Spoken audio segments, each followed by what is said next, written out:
Buenos días.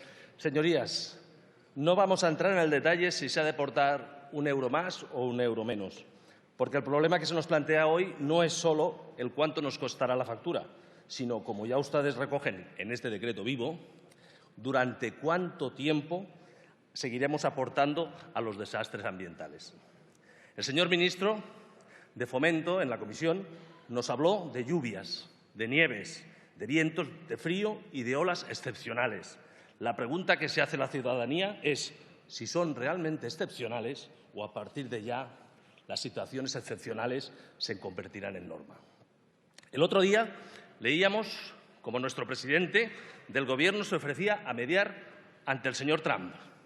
El señor Rajoy, ya que está dispuesto a ser intermediario ante el presidente de los Estados Unidos, le emplazamos para que le haga entender qué parte del cambio climático no entiende. Recuerdo que en el 2007, cuando el señor Rajoy aún no era presidente del Gobierno, declaró ante la prensa, leeré textualmente un extracto de un periódico claramente Pimpinela, como es El País, que decía: el presidente del PP y candidato de este partido a la presidencia del Gobierno, señor Mariano Rajoy, ha restado hoy importancia al cambio climático, aludiendo a un primo suyo, catedrático de Física de la Universidad de Sevilla. Yo de este asunto, decía el señor Rajoy, sé poco, afirmaba, pero mi primo supongo que sabrá. Y entonces dijo: oiga, he traído aquí a 10 de los más importantes científicos del mundo y ninguno me ha garantizado el tiempo que iba a hacer mañana en Sevilla. ¿Cómo alguien puede decir lo que va a pasar en el mundo dentro de 300 años? No podemos convertir esta cuestión en el gran problema mundial. A juicio del señor Rajoy esos días, había otros problemas más importantes, como los problemas del sector energético y los problemas de las emisiones. Imagino que se refería a Garoña, a la factura eléctrica o a la pobreza energética. Negar el cambio climático debe ser un mal de los candidatos, porque usted ya ha rectificado e imagino que ha convencido a su primo. Hay que reconocer que los dirigentes del PP tienen la mano rota en convencer a presidentes de los Estados Unidos, como hizo el expresidente Aznar con el señor Bush en las Azores, zona de anticiclones. Por tanto, ahora que Marcelo ya no lo tenemos en la bancada azul, pondremos todas nuestras esperanzas en el señor Rajoy. Y hoy no hablaremos de cambio climático, ya que damos por seguro que usted, señor Rajoy, hará entrar en razón al presidente Trump. Estos años de crisis que ustedes, señorías del PP, ya dan por superada, nos han servido para aprender muchas lecciones.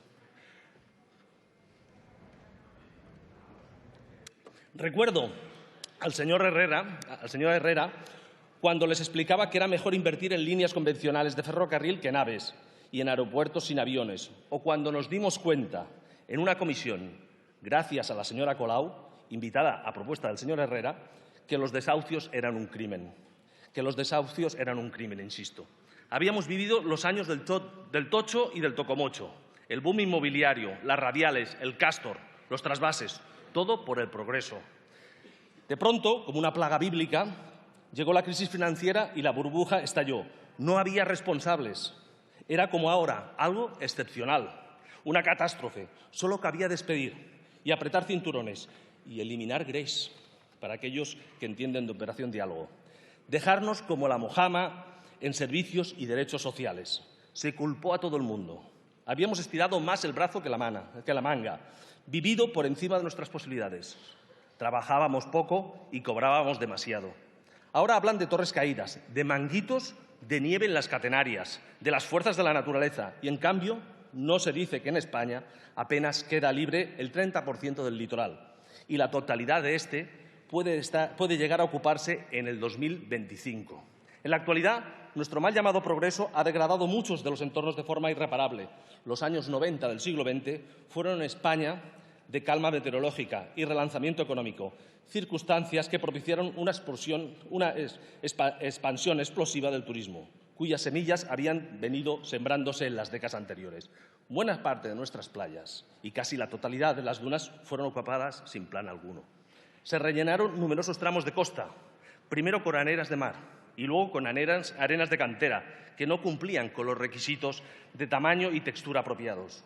Las playas artificiales, incapaces de albergar la flora y la fauna, características se anclaron en espigones de obra y se impusieron las playas urbanas, flanqueadas por paseos marítimos construidos en los dominios del mar, hiriendo de muerte a las playas como ecosistemas ribereños. El señor de la Serna y la señora Tejerina les hemos de decir que se inundan las zonas manifiestamente inundables. Frase que no debería causar sorpresa alguna y que debería haberse tenido en cuenta a la hora de cerrar golas, de desecar ámbitos acuáticos e invadir dunas para construir rascacielos, campos de golf, aeropuertos en espacios que se han hurtado para el uso y lucro privados y que previamente eran dominio comunes de todos los españoles. Digamos la verdad. La Ley de Costas, la nueva, defiende intereses privados frente a los de todos los españoles. 36.000 ocupaciones alegales en dominio público, de un total de 40.000. 3.000 chiringuitos, 1.700 industrias y 1 millar de hoteles.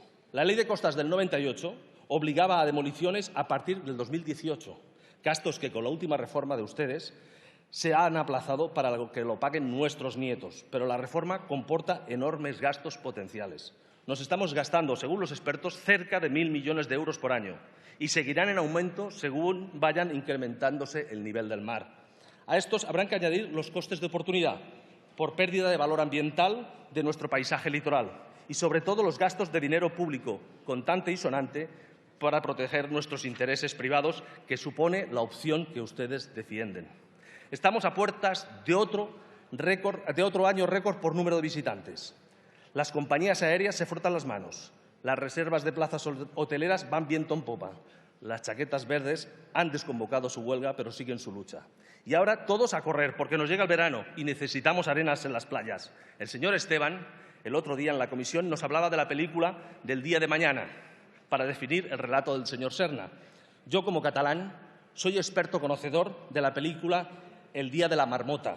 Repondremos arena y arreglaremos los paseos marítimos, que es imprescindible, hasta que vuelvan los temporales y de nuevo volver a empezar. Yo de ustedes dejaría una partida fija para arreglar los desastres derivados de nuestras leyes medioambientales y urbanísticas. Señorías, ¿son conscientes que las inversiones en el Ministerio de Fomento han de tener la prioridad de dirigirse hacia el mantenimiento y la mejora, ya sea en líneas de ferrocarril convencional o en carreteras, no en nuevas infraestructuras innecesarias? Como nos recuerdan habitualmente las señorías del PP, España está a la cabeza en kilómetros de autopistas, de líneas de alta velocidad, de pistas de aeropuertos, de viviendas vacías, de puertos sobredimensionados con estibadores en lucha y que quieren negociar, y de tener, eso sí, todos las banderas más largas que nadie.